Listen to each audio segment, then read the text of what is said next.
This album is pretty sick though. There's a lot of elements in it that, like I think I told you in the email too, like are nostalgic feeling, and I've just been jamming it a lot. Obviously, the last time and then leading up to right now. But I'm stoked to talk about it and just dive all around into it. Well, I'm ready to talk about. I love the album too, and it's like a thing that I think about a lot. So it'll actually probably be nice for me to like have a reason to get the things off my chest about it. Hell yeah. Um, any questions before we get started? I don't think so. Super good. All right, hell yeah. Do you have a an uncracked drink in front of you by chance? Hell yeah, Of course. Lacroix. Yeah, I've been obsessed with these lemon chill Lacroix lately. Over All right, well, we'll crack them. I'll do the little intro and bring you right in. All swag. right, in three, two, one.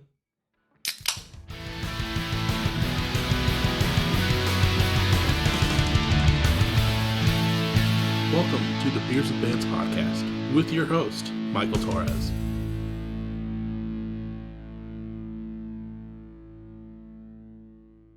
What is up, everyone? Welcome back to another episode of Beers with Bands. This one is a fun episode. Not only is it the last episode of August, but this is someone that you've heard about on these episodes. Finally coming on. If you remember back when we sit down with Limp Wizards, we talked about they kind of had like a little fun little feature, and I'm sitting down with the man, the myth, the legend himself, Reidy. How you doing? Good. I'm a myth. I'm okay with man and legend, but myth. I'm a pretty open book. Okay. Um, for people that aren't aware, S. Reedy is you are like an alt rap artist from Norman, Oklahoma. You Yeah. know, repping that Norman scene. And I think I can't remember which description it said it, but it was like rap songs for the sleepy, Yeah. which I really love that little tagline. But I mean, you just put out a new album back in June, and it's fucking sick. So I'm stoked to be talking to you about it. I'm so tired, dude. Like I really enjoy your work.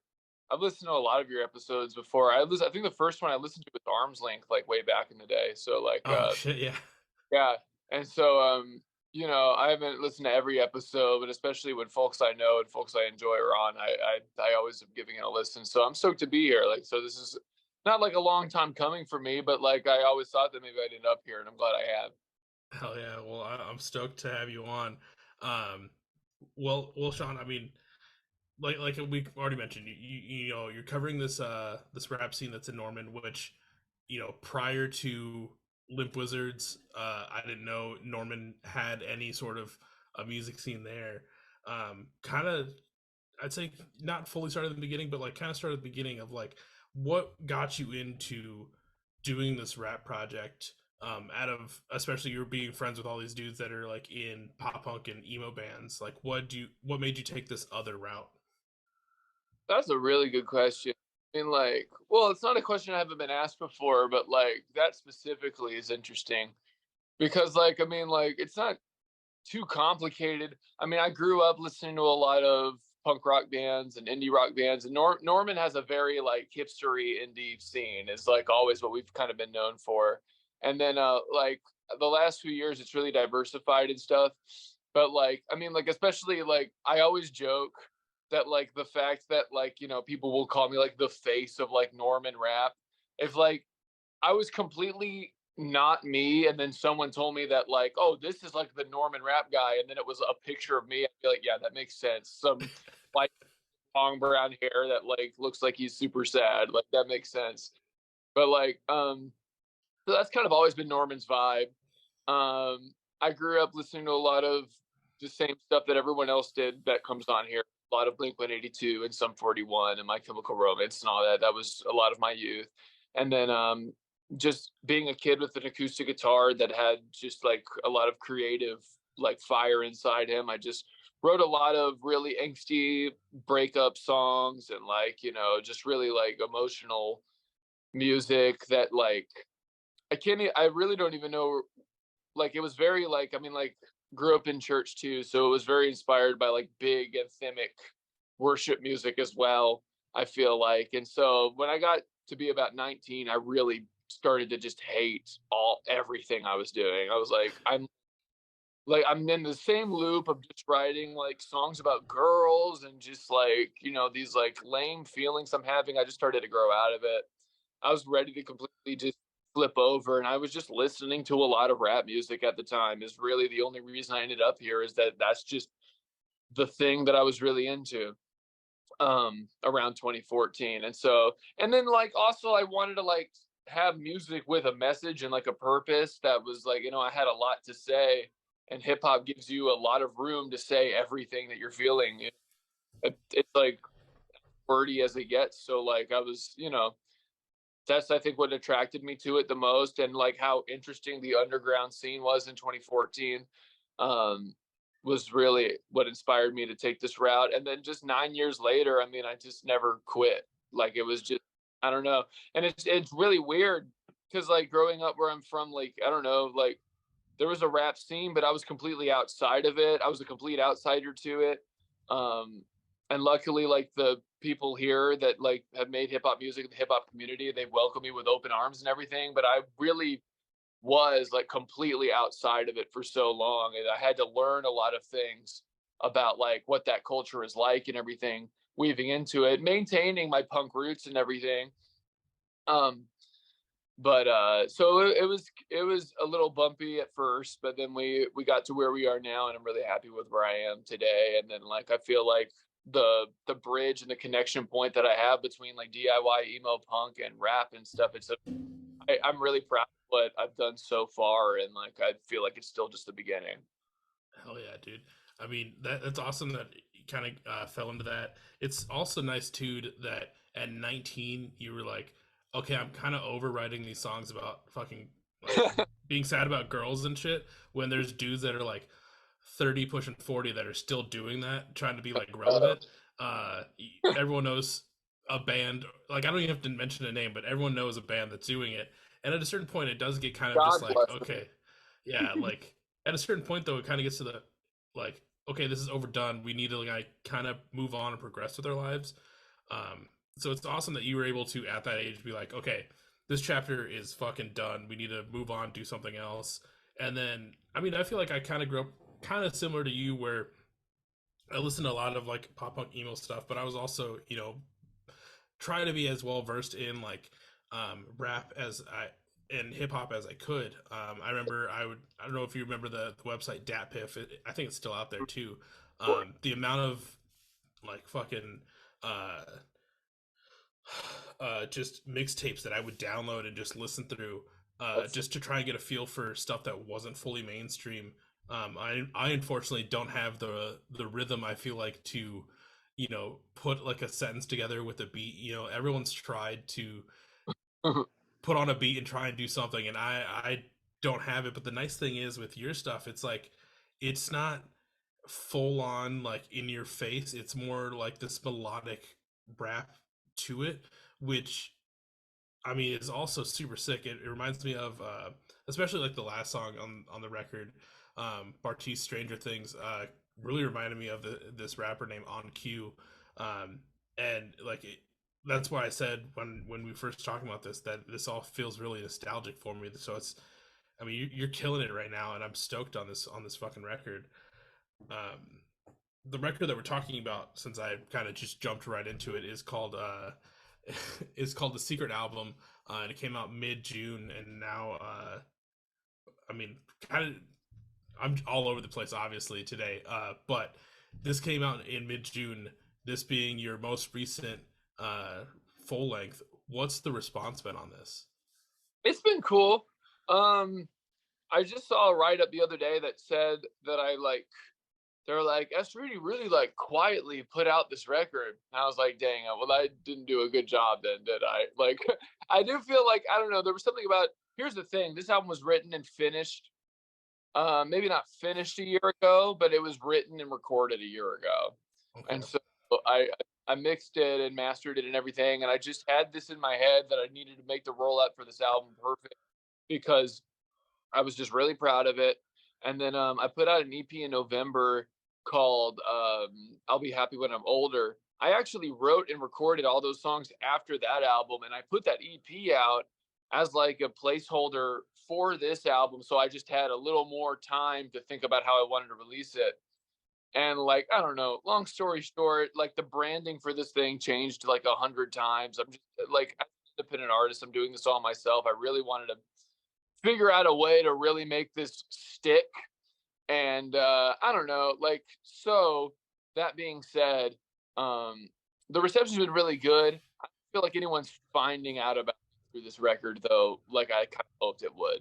That's the only part that's a little disappointing for me. And like what I landed on, I think is great. I think the album cover's great. I think the Starman is awesome. Like, you know, I feel like everything, all the businessy stuff with it, like I feel like the aesthetic of the record is really good. But, you know, maybe there was a few things like not putting out like some of the videos I wanted to. Maybe my press releases just weren't as good this time around or something. I was thinking about, you know, the website Rate Your Music, right? Yeah. Like my last full length album had like 20 something, you know, like ratings on it. And like I've never really looked at that website ever, but like I always like look at my thing when I want to just hurt my feelings and just, oh, everyone's rating my stuff. And so like I like when that record came out, that kind of was a hit on my self-esteem how low people were rating that record. But like this record's not even on Rate Your Music yet, which that hurts my feelings even more, I think. I don't that like the people that like want to be snobby, like they're not even hearing it yet. So I don't know. It still just came out. I'm still trying to like tell myself like people are still finding out about this. The album release show that I'm doing is this Friday as I'm recording this podcast. And so like I'm still, you know, doing things I can to promote it and everything. I still like feel like people are finding out about it. I just wish I would have done a better job, maybe with like press and stuff. This is the first interview I've done for it. So I guess we're still just working on it. But as far as my core fan base and everyone that already listens to me, I feel like everyone's really enjoyed it, which has been nice because, like you were talking about, a lot of my music is pretty melodic and stuff. And this is like probably my first proper, real like rap hip hop album that like, you know, it still has like the tinges of emo and punk in it, but like I feel like for the most part it's like a rap album. And I think shifting a little bit that way, I was a little nervous how people would like it, but they've really responded well to it. Yeah. No, I mean, this came across great. For people that haven't checked it out, I mean, one, what are you doing? This episode's, you know, coming out late August. You should have listened to this already. But it's a solid 9 track. It's only, I think, like 18 minutes. So it's not like, it's not like super overly long for an LP. It's just that I feel like almost sweet spot because you get done with it and you're kind of like, oh, it's kind of done already. And then you kind of want to start it again to be like, I don't feel like I got enough out of this to, and then you keep listening to it. There's a lot of elements throughout this that I really loved. Like I talked about the very last song kind of reminded me of a rapper called On Cue, but then you also have this one kind of like storytelling song, which, you know, anyone that's fans of like La Dispute and how they tell their stories will get a kick out of that. Also, like I also, if anyone's like more on the rap side, it definitely felt like I don't know if you listen to Budman at all. Kind of reminded me of one of his songs, which like I kind of love those little storytelling style songs just because you never expect it to pop up, and then it's just kind of Yeah. cool just to kind of get the visuals right in your face as it goes through. Obviously, you worked with a producer on this one called Sonny Mac, and I mean, how did you come up? How did you make that partnership with Sonny Mac to work on this? Man, praise the Lord for Sonny Mac, dude. Shout out Sonny Mac from Wales, produced all the beats on this record. He's like just literally so crazy and insane. You literally can listen to this album for 30 seconds to realize how good of a producer he is. Like, and the things that he brought out, like, I'm eternally thankful for. Like all the crazy, like, animated rapping that I'm doing on this that I've never done before. Like, just it just came flowing out of me because its production is so good. I just found him I just found one of his beats on YouTube. I'll just, you know, when I'm like, you know, maybe in a creative drought or something, I'll just be finding beats on YouTube just to freestyle to, just to write to, whatever. I wrote a rap to one of his beats that I just found on his YouTube channel, and I just threw it up on like Twitter and stuff, and I just tagged him in it. And I was hoping that he would see it and enjoy it. I really didn't know if he would, but I mean, he ended up liking it a lot.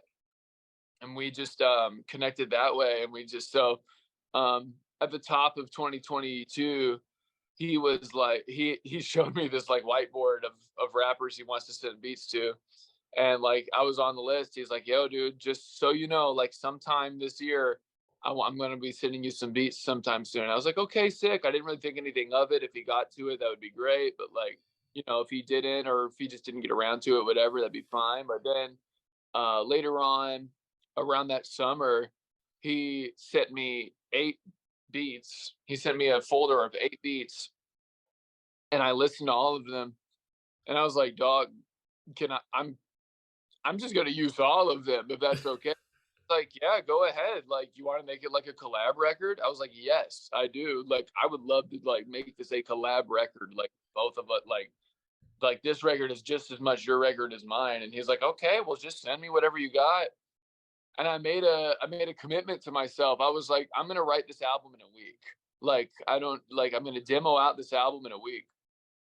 Like, I'm just gonna rip through it, like no matter what. I spent a lot of just like I did not sleep that week hardly at all. Like in the zone, and just something about, man. Like, I swear it was a God thing or something. There was some bigger thing happening where like just all 8 of those beats like were perfect, and like the way that like I'm pretty sure the way that I wrote the album is like the order of the record too. I mean, just something was happening where it just the way that out like, and I mean, you've heard the record. I mean, I think it flows really well Oh together. yeah. And like, all the beats are different enough, but they're the same enough to where it feels like you're like experiencing just a movement, like a flow of consciousness. And like the way I wrote the songs was also the sequence of the record by the time it was done. And just like, I don't know, something was just special that week. Um, and so I read through and I was just like, and at the time I didn't know if I was going to like it or not. I was just like, we're just going to make this album in a week just as a challenge, just as some way to push myself. If I hate it, I'll just throw it away. And then it ended up being like probably like the best record I've ever done, which is like super sick. And like, I hardly changed anything to it after I did all those demos. And then I just mixed and mastered it myself. And then we put the record out, and then that's how it worked. And then so yeah, shout out to Sonny Mac. I couldn't do this without him at all. Dude, that's fucking crazy that you sat and you basically wrote out this entire album within a week. Like, is that something that you normally do, or was it just like for this one you're just like, okay, I just have this feeling I just need to do this in this time frame. At the time I was just writing songs really slow. And so like it was just taking me like a week to get one song done, which I think to some people that's probably maybe a regular pace, or maybe just normal for them, but it was really slow for me. And so I just didn't like how my workflow was going at the time. So I just decided to take it a complete extreme the other way, just to challenge myself. So that's how that ended up happening. And like I said, like I didn't know if it was going to be like it was going to be what it was.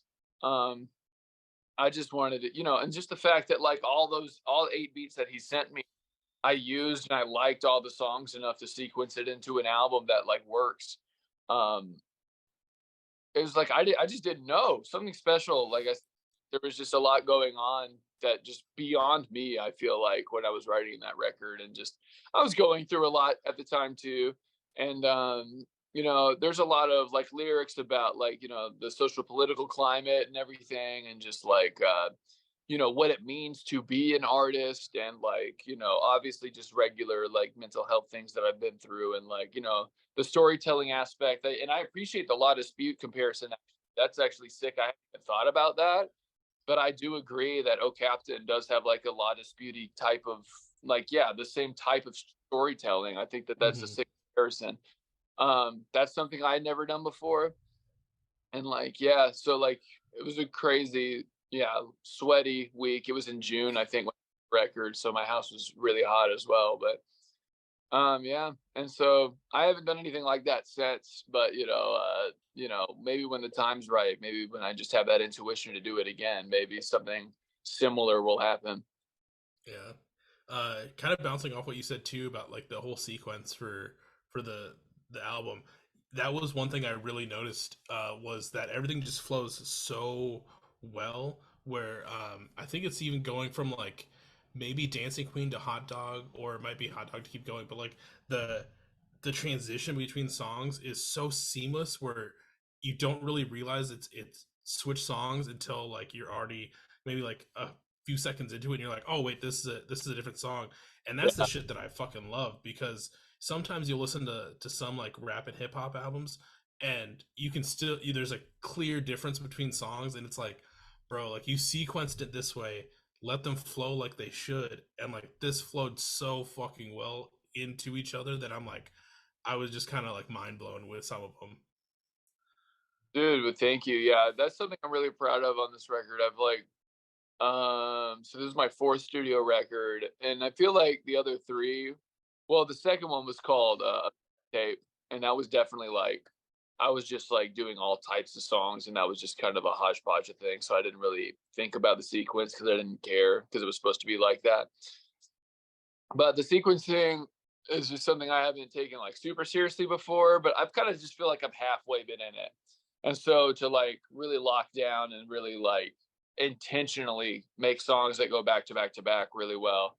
Um that was something that was new to me, and I feel like I did a really good job. I'm proud of what I did, and I'm glad that like you see that and you can appreciate it. But it's something I've always appreciated just as a music lover. So like I was not like, that was like a foreign concept to me.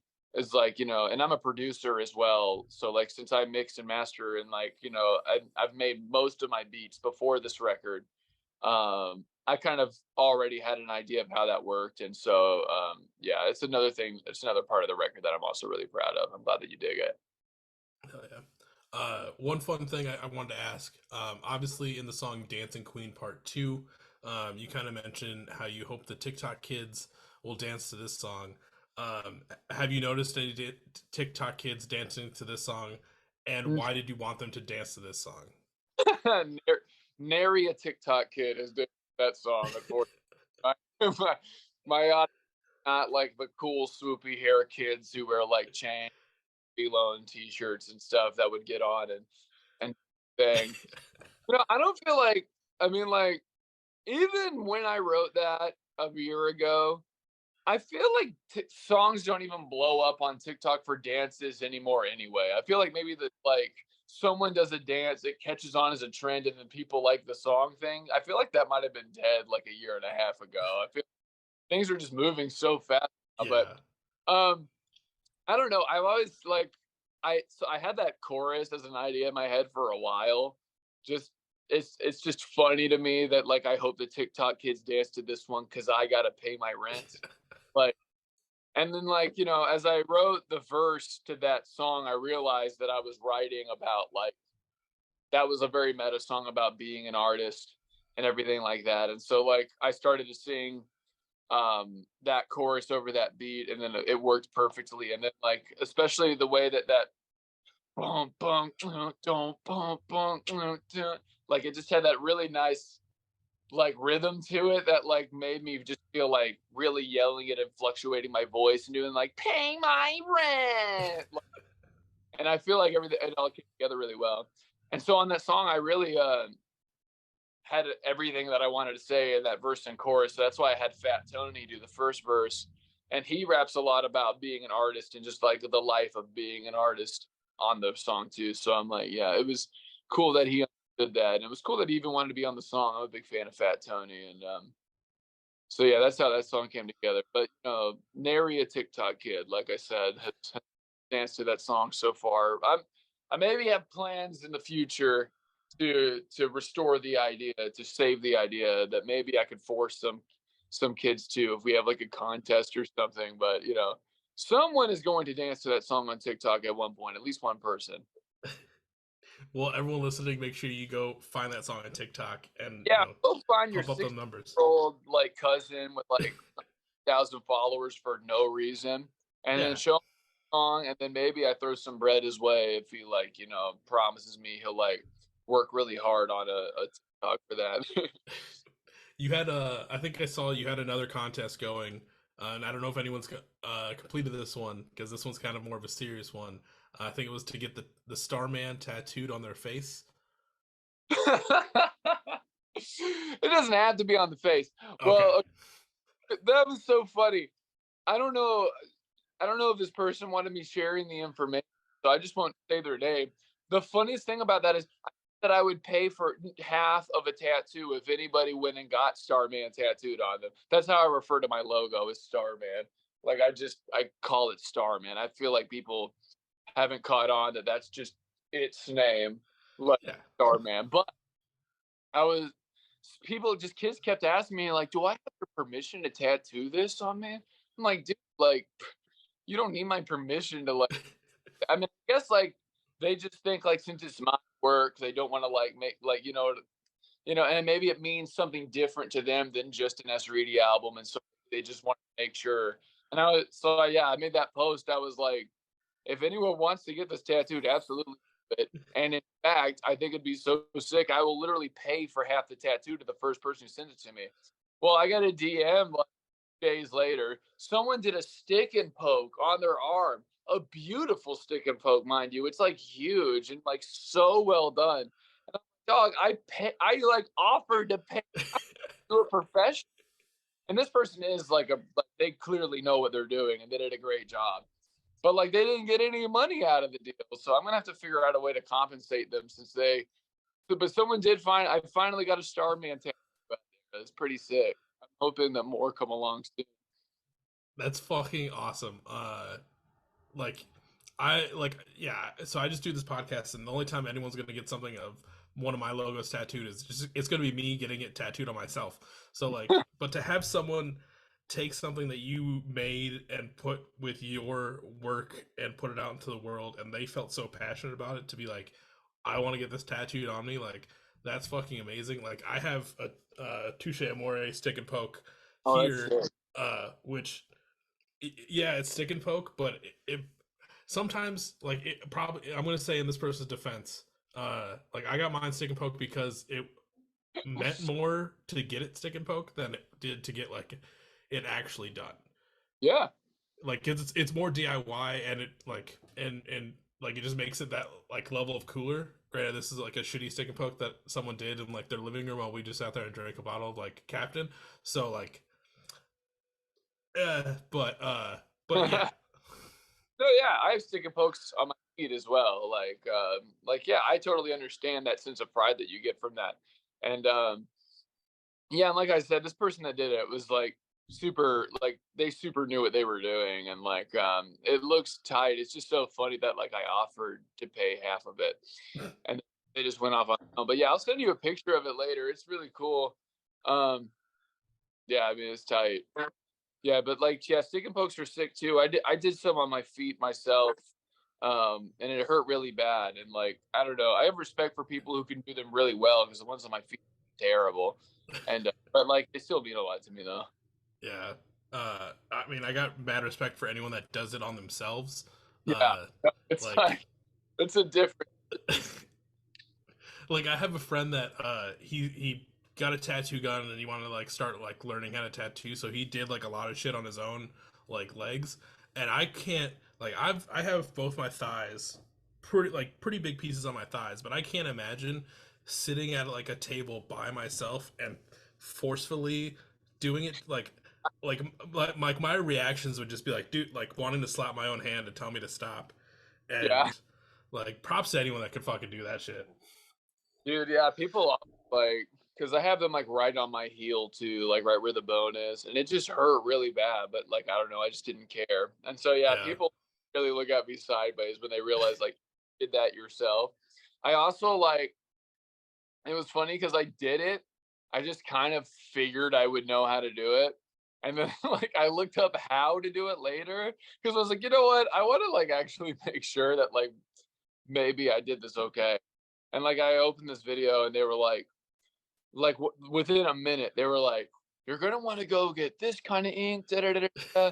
What you don't want to do is go to Hobby Lobby, the cheapest ink they have. That's what I did. I was like, oh, but it's still there. It's been for like 5 years. Hell yeah, dude. Uh, man, it's always fun. Like, but I mean, it didn't have any problems with it. Like, felt fine afterwards, right? No, yeah, stung for sure. And like, it was super uneven because like like it was just very inconsistent. So it would Yeah. sting different places longer, but it ended up fine. And I'm like really happy with them. It's just a smiley face and then an upside down smiley face on the other foot. Okay. Tight. Um, Kind of jumping back into this album, you called it the secret album. Yeah. What was the meaning behind calling by giving it this title? Um, it it was just I've been telling people it's just because like when I wrote this record, it started to feel just about the things that we keep inside. Like all these things that like what's the record where what's the song where I say if I say it's Halloween on Christmas, I say I'm afraid if I say it then it's real life. Mm, I feel like a lot of the times when we deal with as people that we keep it to ourselves because we're afraid that if we say it out loud or talk to somebody about it, then it becomes real. Like if it's just up here, then like at least it's not like a thing that like people know about or like concerned about. Like if it's just up here, then like at least it's like just not in the real world. It's not in this tangible space where like, anyone knows about it or like people can ask you about it. It's just this thing you're dealing with. And then and I think that there's validity to maybe both ways of going about things, but the calling it secret album is just because a lot of these things are just things that I'm really scared to talk about if I can be blunt about it. Like it's like a lot of like, growing up, a lot of that switch that I was talking about earlier, from guitar music to hip hop.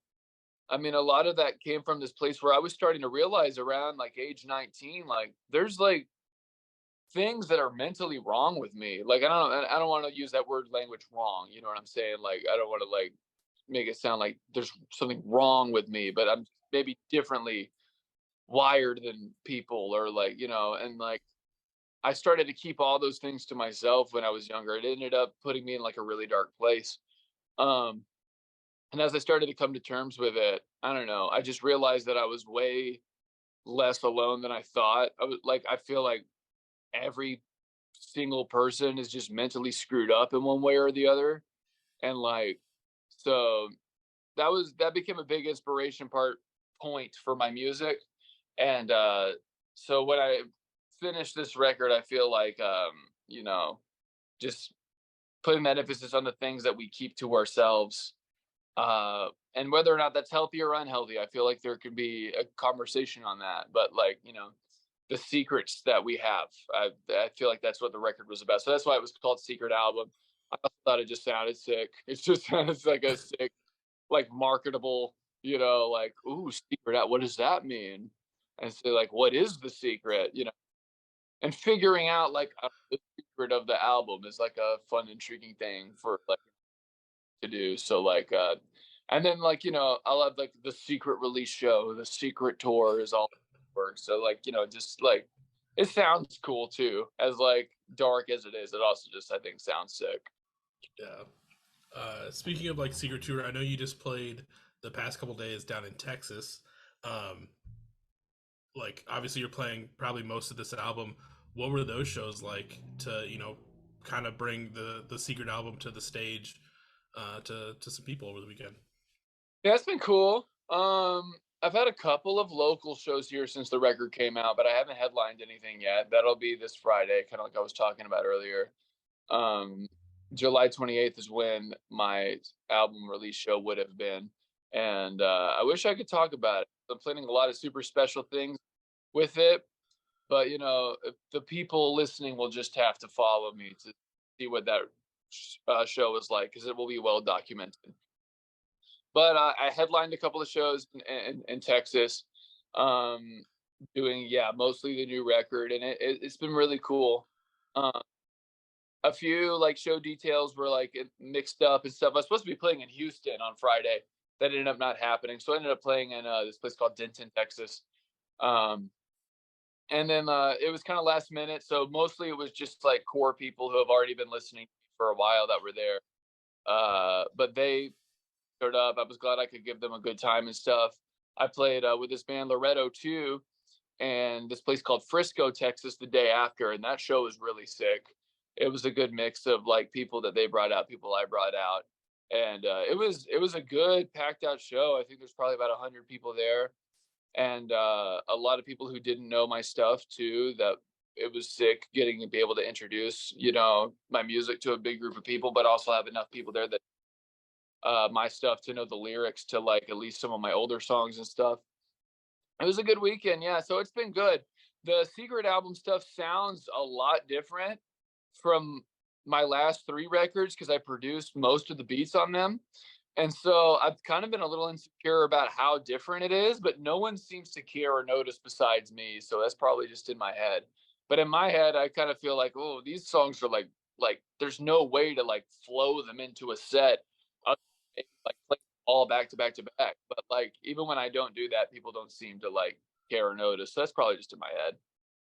Yeah. Well, it's just like if someone's playing and like they internally mess up something, the crowd's never gonna notice unless like you Right. tell them. So as long as you keep having a good time and showing that you're having a good time, no one's gonna really notice that like maybe something sound doesn't flow perfectly into the next song. Right. Like just do your thing. They're gonna love it either I way. thought the vibe shit from song 4 to 5 was on. Do you think maybe you should switch it? Yeah, right.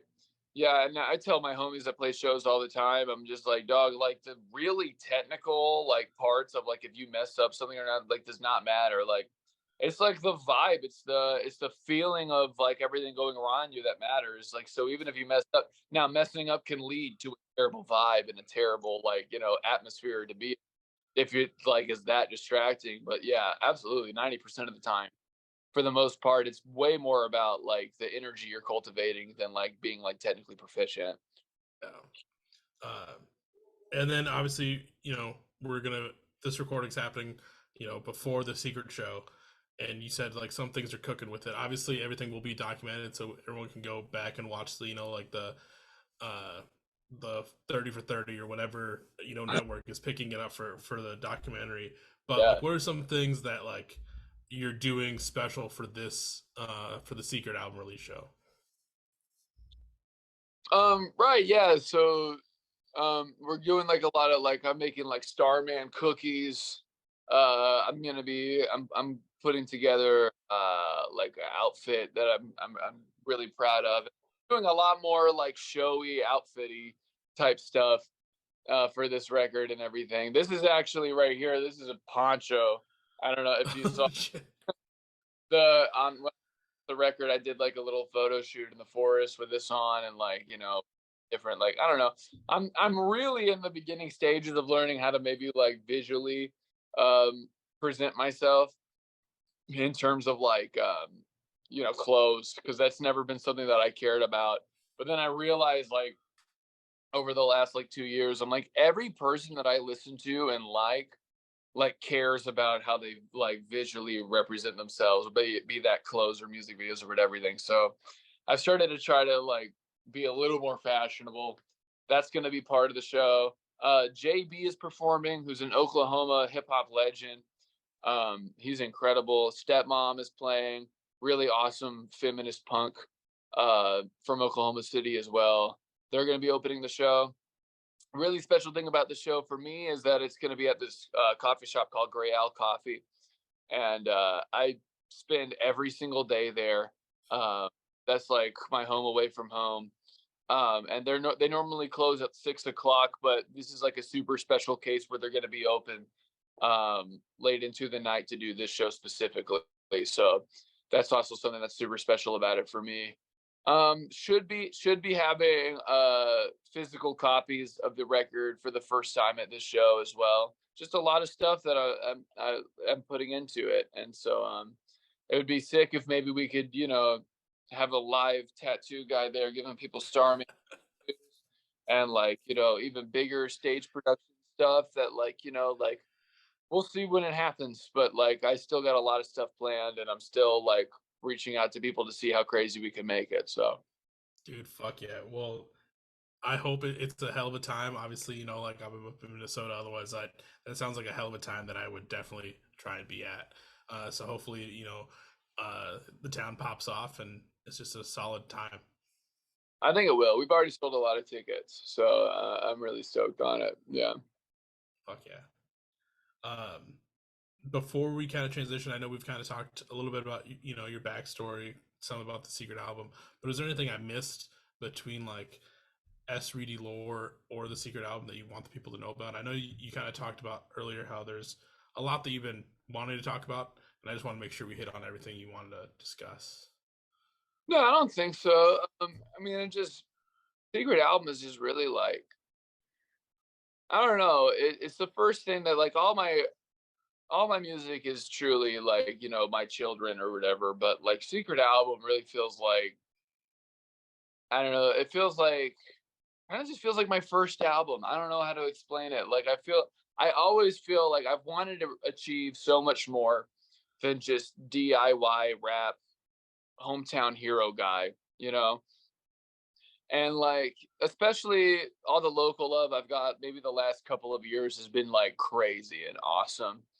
Um but like I've always aimed for higher than that. And I feel like to get there, there's this certain I don't know, there's this certain level of like quality that like I'm trying to get towards. And I feel like Secret Album might be the first time that I've like really nailed this like front to back piece of work that I think is like would even though it's not turning too many heads right at this very moment, I feel like it's a thing were to find it, this is like a record that people would show their friends and they would want to be like a part of, you know what I mean?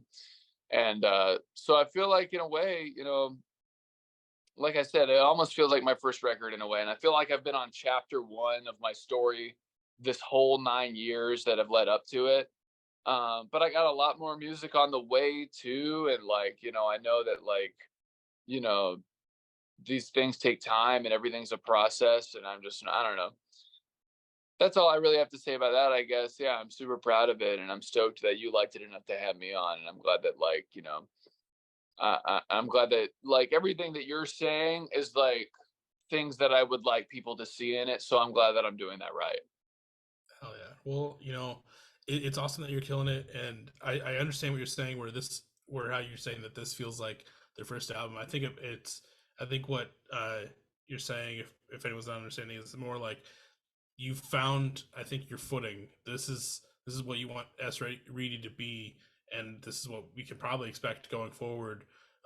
If not anything crazier, because I mean, obviously, every album's always just a bookmark in everyone's lives. But um, I mean, Secret album came out sick, and I'm stoked to see what comes next. What else you got in your wheelhouse to follow this up? Thank you, dude. Well, I'm playing a lot. I'm starting to get back in the studio and write some stuff. Um, I really wish I could share with you like this concept I have for this record if it works out. I'll tell you later, but like I'm a lot of ideas, and so there's a lot more that's coming, and I'm just gonna do it till the wheels fall off anyway. So if anyone's interested in following along, it'll be a lifelong story. So And then also, while I have you on, like I mentioned earlier in the episode, at kind of the start, you were featured on the Limp Wizards album Vile for the song Plastic Moan. I gotta say, like that song with you on there is fucking 10 out of 10. Like you kill it on yeah. there. So just if for whatever reason, you don't know what to do for the next album, you could always switch over, do like this fucking sick ass punk rock album, and you still fucking got it, dude.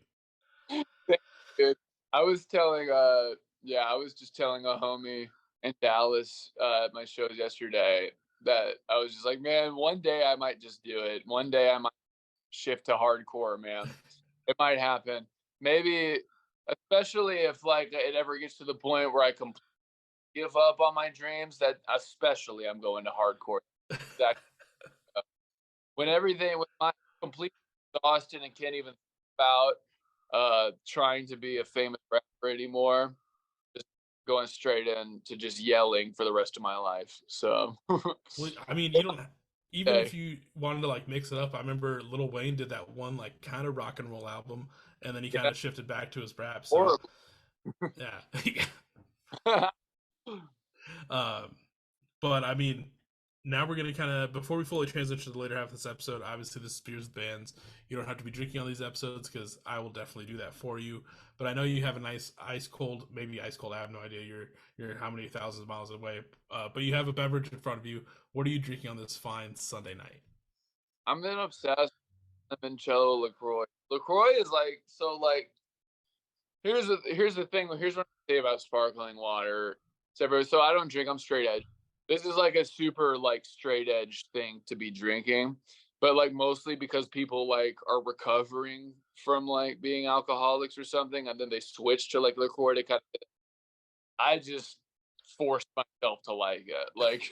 And like I was saying about sparkling water, is most people like there's a big anti-sparkling water community who think it's disgusting and gross, horrible, and I'm gonna absolutely tell them that their feelings are valid. This is like a disgusting thing. No reason to be drinking this. But I don't know. I stopped drinking like soda and stuff, and then I realized that this is just literally water, and like it just feels a little more special than water. I just forced myself to like it. So but yeah, the limoncello one specifically, super. I just can't stop. I'll drink 10 of these a day. Like I have 5 left in my fridge. No shot that it makes it 2 days. Like no shot.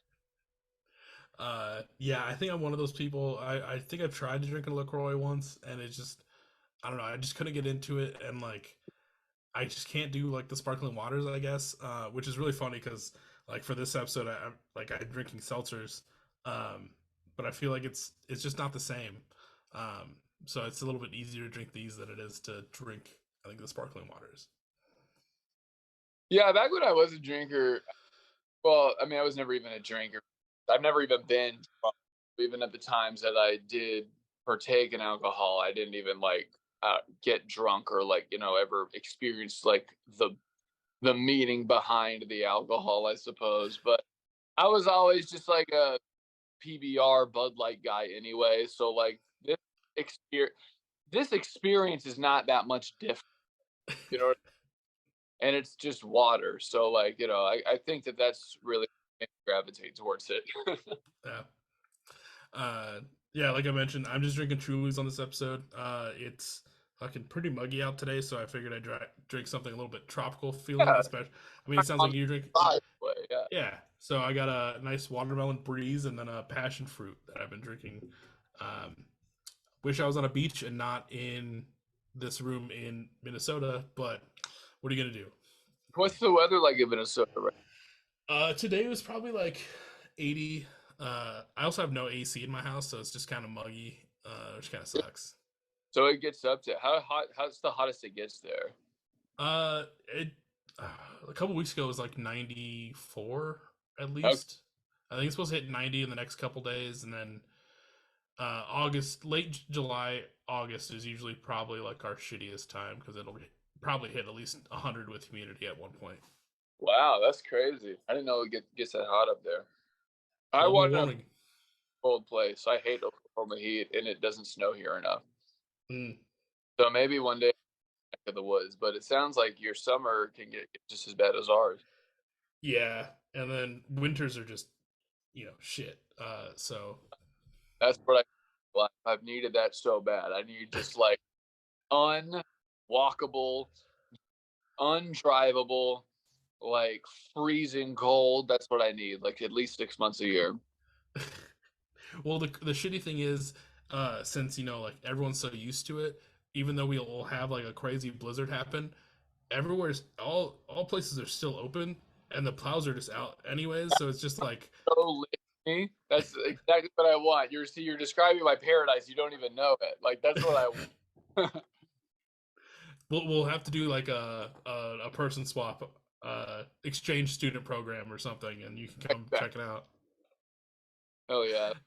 Um, but now we're kind of gonna get into the later half of these episodes, which are always my favorite part of the episodes. Obviously, this how this goes. This is where we talk about some fun stories from your time in music, whether they're shows, tours, time recording. As I normally say, they can be anything horrendous to tremendous, or any adjective in between. Yeah, dude. I was always so nervous for this part. I'm so boring, dude. Like I don't have anything interesting to talk about. Like I've had a few experiences, but like they're really not that. So okay, the one thing that has happened, the one thing that has come to my mind when I was this is the thing I feel like, and maybe I could think of some more. But when I did this show in Tulsa in like 2018, I was opening for this DJ named Chime, and shout out to Chime, he's sick. But I guess I was kind of performing with him. Regardless, like it's like a rave. It's like a real like it's like not my environment really at all. It's like a rave, and so everyone's like hella on Molly and acid and everything. I end up stage diving at this show, which is not something I guess people are like super used to, but they thought was like tight. Um, and so I like stage dive, da da da da. Get back on stage. This is like a real like barricaded like backstage event too, because Chime's like a pretty big DJ. And regardless, and so like I walk out like after the set and everything, and this girl comes up to me with like this tooth missing, and was like, "Dude, you kicked me in the face, and like my tooth is gone." I was like, "Oh, I'm so sorry." No, it was sick. And then like, a big hug.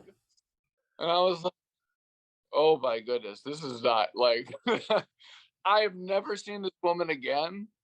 And I don't know how this story ends. Like, I'm sure that she was on like an insurmountable amount of drugs to just be completely okay with me to literally kick her teeth out. But like, I don't know. I just never heard about this again. I literally was like scared that at some point that like, I don't know, like if she was like young enough, maybe her parents would want to sue me, or like eventually she would like want to like take some sort of like. I was like, that was an anxiety thing for a while that I like kicked this chick's tooth out, and I just didn't know how like But it's been 5 years now, so I hope I'm out of the woods on that Yeah, this one. should be far enough with the statute of limitations, right? For kicking someone's tooth out. I think you You're should be exactly good. right. There's no way they can come at me at this point. That's like the one super wild thing, dude. Limp Wizards, dude, that episode was like 2 hours because they literally have infinite stories. Like, dude, probably did not even hear a fourth of them. Like, they Yeah. literally always somehow end up at a house, or like just people with like 10 children. Like, it's just like they Yeah. literally have insane stories. And when we go on tour together, I make sure that that does not. So like I don't Yeah. have stories like that. No, dude, you're good because I've toured a little bit and like I always felt too like oh I don't have like any cool stories and someone told me like hey if you don't have like any crazy shitty stories to talk about just take that as a feeling that your tour went the way it was supposed to Yeah. and you guys did good. But yeah, when I sat down with Limp Wizards and their stories progressively got fucking weirder with the amount of people that they were staying with, like I know those dudes are probably listening to this episode, and I just gotta say, fucking do background checks or something at this point. Like that's insane. If no one knows what we're talking about, go listen to that episode, because they just stay with the weirdest fucking people. Um, oh my god. Um, Yeah, we're doing a run together in Colorado, August 4th and 5th. I guess that'll be before the episode comes out. But yeah, I'm always keeping them in line, dude.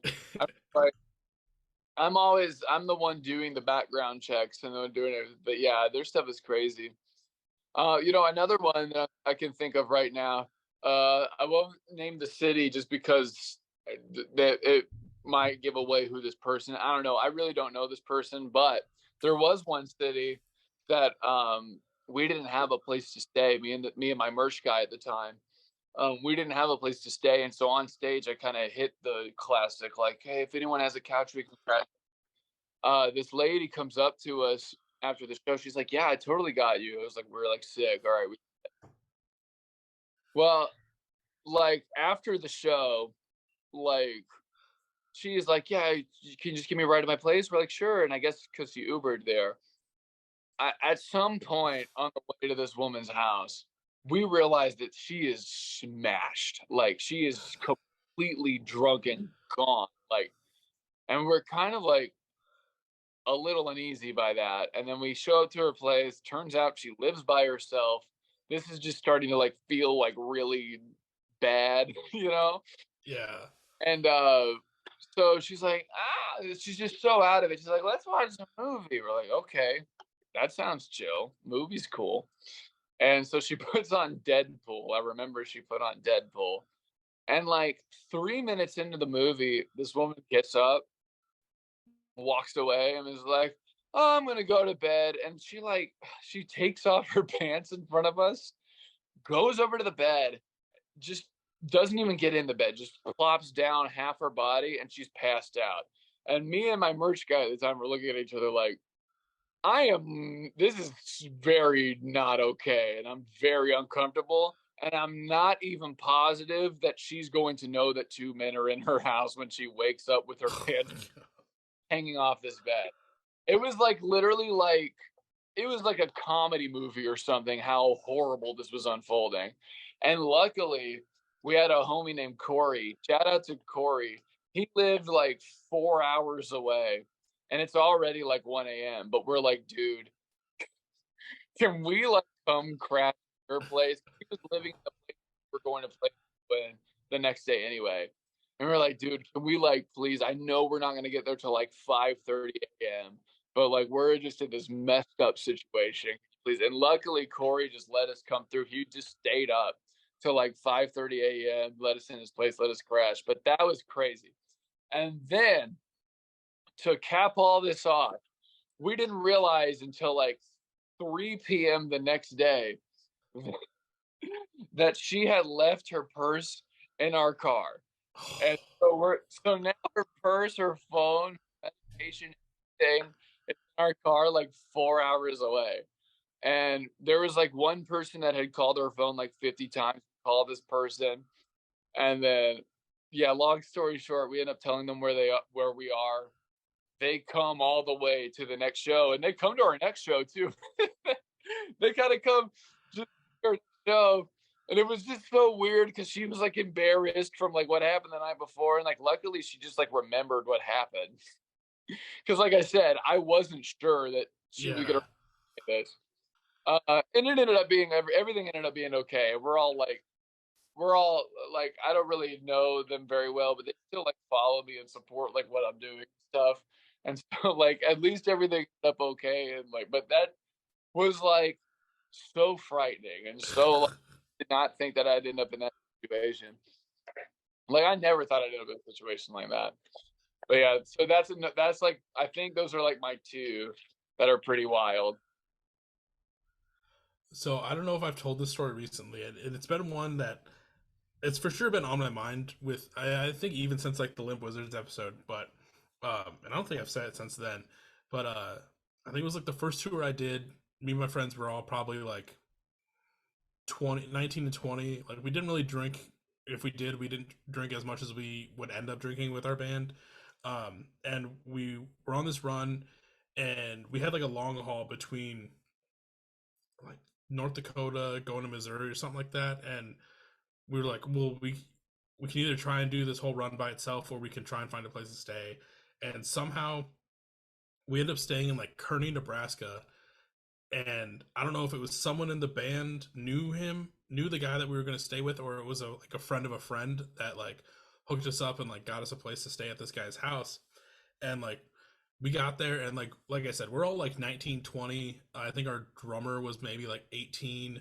Um, like we didn't really drink. We were more like, hey, like we're broke as shit. Like we have like our instant cup of noodles that we're gonna like make in your microwave, and then probably just pass the fuck out.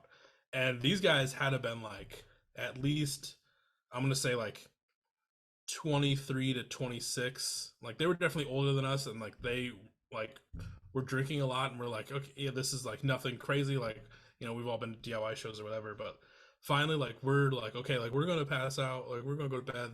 They start like dying off and like going to bed, and then like the next morning at like 7 in the morning, at 7 or 8 in the morning, like the sun's barely even up.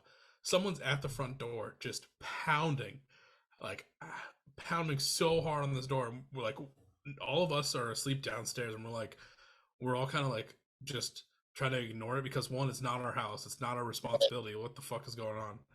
Um, and finally, like I think I got up and might have like went to the door, and the lady was like, it was like one of their girlfriends, but she was like, "Is so and so here?" And I was like, "Yeah." Well, where is he? I'm like, probably fucking sleeping. It's 8 in the morning. Well, can you get him? So I have to walk up this house to the second floor to this guy's room and be like, "Yo, your girlfriend's here apparently." And like he was like trying to tell me something to say. I was like, dude, just she's been pounding on the door for like 30 minutes. You go fucking talk to her. Like it was, I don't know why I've been wanting to talk about that one because now it doesn't sound as crazy, but like just the whole like she straight up was pounding on the door for at least a half an Oh, hour, that's so nuts. and everyone Oh, in that oh, house that lived there was so passed out that they didn't even want to deal with it or hear it, and we were stuck dealing with it because we were sleeping in the kitchen. Well, that like is not kitchen but living so. room. No, it's the fact that like he like relayed a message to you to Yeah, just he go. wanted to, and I was like, dude, like, can you just go It's talk to her? Like, so she's been pounding on great. the door. Just because that, like, just the fact that you have to be this middle person that goes back and forth just because Yeah, you have sleeping on their floor is nuts. That's so funny. I felt like a kid again, trying to talk, like having to be the middleman between mom and Yeah, dad as they were fighting. that is. That's, But other than that, like I was also in the same thing where like most of our stories were pretty tame. Like we never really had anywhere like really shitty that we stayed at, like Limp Wizards, like we talked about. We've gotten pretty fortunate with people that would let us stay. I remember there was this one time where our singer kind of did like this. It was funny, but also kind of dickish move to like this one girl that was gonna let us stay at her place. She, like, because he did the normal thing where he got up on the stage and was like, "Hey, can yeah. anyone house like 6 dudes or whatever?" And someone said yeah, and so we were talking, and he just goes, "Do y'all got Wi-Fi or no?" And I don't think they did because she was like, I think if I remember correctly, she was like living with her grandma, and we are like, we're gonna find somewhere else to stay. Like we were pretty creative, but we're gonna find somewhere else. That's funny. But yeah, That's uh, hilarious. Yeah, like I mean, like those two stories. I mean, the kicking out that chick tooth is actually just awesome in hindsight. But like the other what that the second story I told is like literally like it felt like a horror movie. Like it just felt so uncomfortable and bad and like oh yeah, like I was literally getting set up. It felt crazy.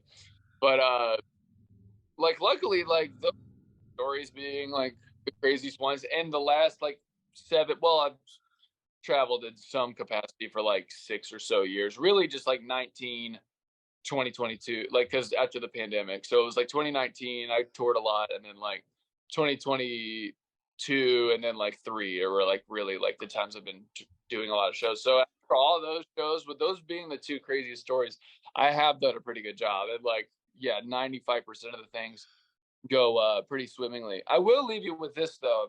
So this will be my last one because this actually is pretty decent and it involves Limp Wizards. So it's all in the family. We're all coming full circle because they talked to you about their performance at Norman Music Festival this year.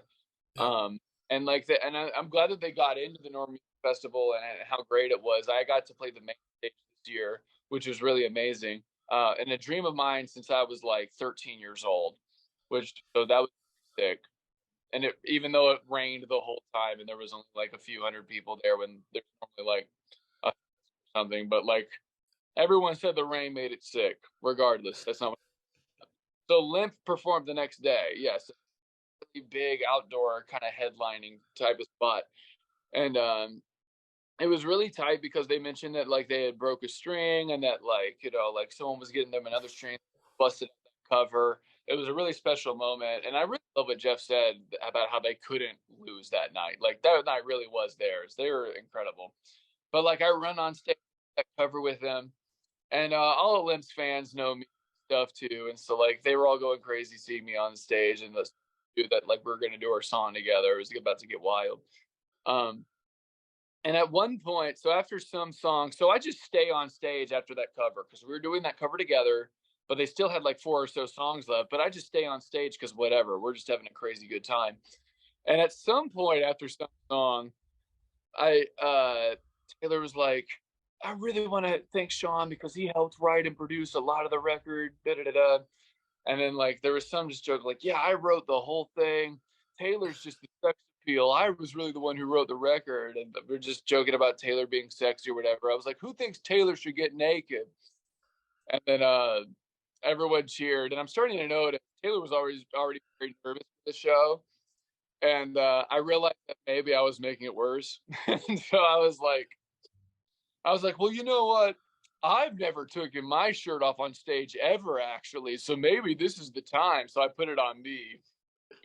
I decided I was gonna put it on me, and so whatever. I'll take off my shirt. I don't freaking care. But like, it was funny because I never had up until that point at the sweatiest, hottest shows. I've never taken off my shirt because I don't know. I like clothes. I like just being even like you see like I'm wearing like long sleeve today. It's like 100 degrees outside. I just like being clothed. Um, but I'm wearing overalls at the show. So to take my shirt off, I have to like undo the overalls, tie them right here, you know what I'm saying? And so I take off like my favorite, I don't know if you listen to Drug Church. I take off my favorite Drug Church hoodie. I wear this thing all the time. And so at some point I throw it out to the crowd. I really assumed I was gonna get it back. No shot. Like Oh, it was like maybe 500 to 600 people at the show, and I was like, dude, if I caught this hoodie at a show, there's no way I'm giving it back. Why would you do that? So I did saw that again, but I'm like also trying to like keep up my overalls this whole time, this whole show. I'm trying to keep up my overalls. Uh, and by the end of the show, I'm like, so at the end we do Plastic Moan last, and it's like the craziest circle pit I've ever seen in my life going under. I like had the crowd open. I was like, open up the pit, don't close the pit till I start singing, and it opens huge, and I'm thinking everyone laps into it. For some reason, everyone just started like circling. It was like a hurricane in the crowd. Like a few hundred people just running around. It was wild. I couldn't believe it. And then they all come to the front, and it was like this. Like by the end, it was this perfect moment, and I jump out into the crowd. I'm crowd surfing, and when I hop back on stage, my overalls, the knot just gives out, and my pants just completely fall off, and I just have my hands up like this, and I'm like completely down to my boxers in front of like 600 people, all because I just made like a joke like who wants to see Taylor get naked? Like all of that led up to losing my Drug Church hoodie. I was wearing a Hers Collective t that which I love that's gone forever now. And I unintentionally got completely naked in front of like 600 people, all because I made a stupid joke about how Taylor's the sex appeal of the band and he should get naked. I thought jeez. take it off him and put it on me. So like that was that's the last semi crazy story I have for that. But that's I don't know. It was such a chaotic moment, and I'll remember it fondly forever. And then even Well, at late night, they did the later night set that like I showed up and did a couple of vocals on a few of the songs for. And just in the spirit of everything, I got completely naked at that show too. well, I think that one is actually recorded, and I think it's on their YouTube. Because I feel like I've watched a video during Plastic Moan, and I see the circle pit. Oh yeah, yeah, yeah.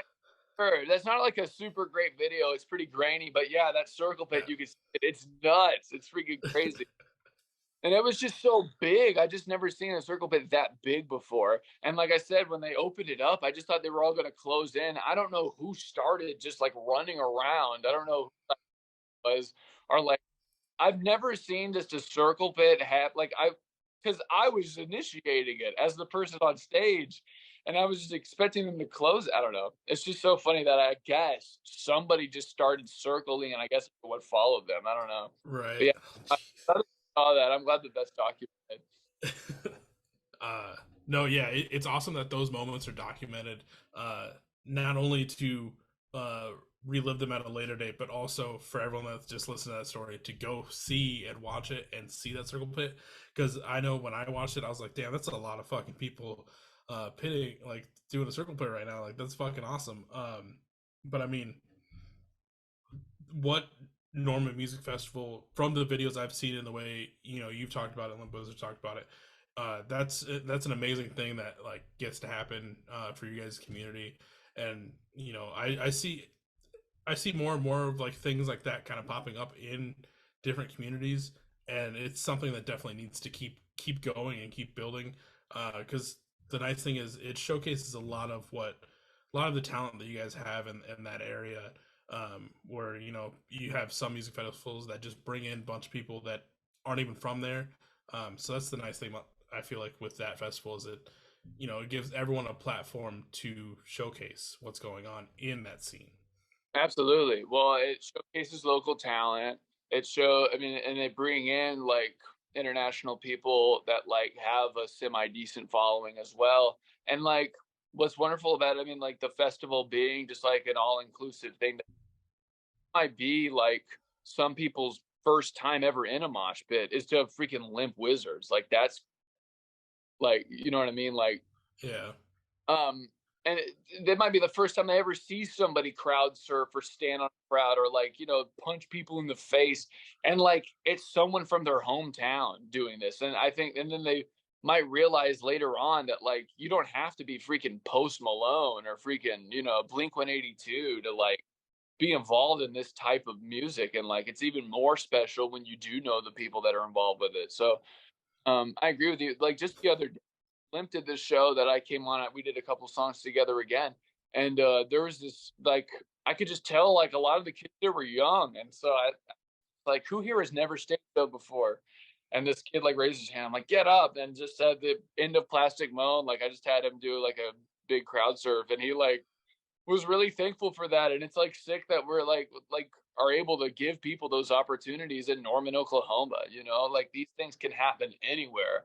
And so I agree. I do think that like Norman Music Fest is awesome for Norman, and then like other places that have community events like that like people could really be introduced to and get their lives changed by. I think is really important too. So yeah. Yeah. I mean, other than that though, Sean, like I've said multiple times throughout this, Secret album is sick. I mean, you fucking kill it on it, and I hope everyone else goes and checks it out. Um, like if anyone's looking for Secret album, Reidy merch music, or just you in general, where can they find it? Oh, sreedy.bandcamp.com. That's srey.bandcamp.com, and you can find me on just any social media at SDOTREIDY S. When you spell it in freaking Spotify and everything, it's a real dot. When you spell it on social media, it's a DOT. But yeah, that's everything, dude. Thank you so much for having me on. This was sick. Yeah, dude, thank you so much for reaching out and finally doing this.